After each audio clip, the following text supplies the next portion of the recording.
In my last video, I discussed public key infrastructure, or PKI. Now I want to dive a little deeper and look at how certificates are actually requested and issued. And that's the subject for today, called Certificate Signing Request, or CSR. The goal here is to create a certificate that contains a public key and identifies the owner. These certificates are called X.509. To get started, first we'll create a public and private key pair. By the way, if you want to understand how these keys are created, check out my video covering asymmetric encryption. Once the keys are created, we'll create the CSR. The CSR contains some information about the certificate, things like details about the owner, expiration information, and the public key.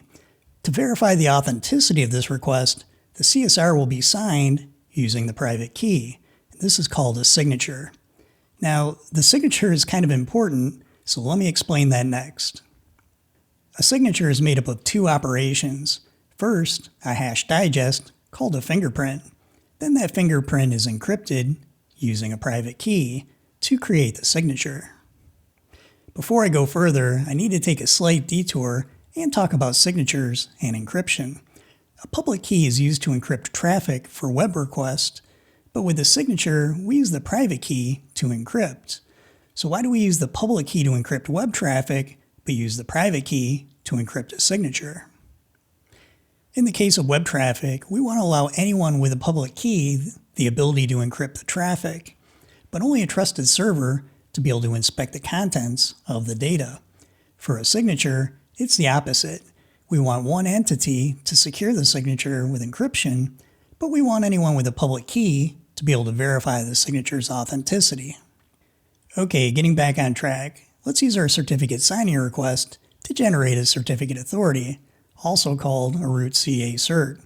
We'll use a tool called OpenSSL to combine our CSR with a config file. And the config file contains details about the certificate that will be used to generate the cert. We'll then be prompted to sign the new cert with our private key, and this will give us our root CA cert. To create the other certificates in the chain of trust, you would just repeat the process, where each cert would point to the issuer that validates its authenticity. In my next video, we'll create a wildcard certificate for my cloud using a tool called OpenSSL. Thanks for stopping by, and I'll see you in the next video.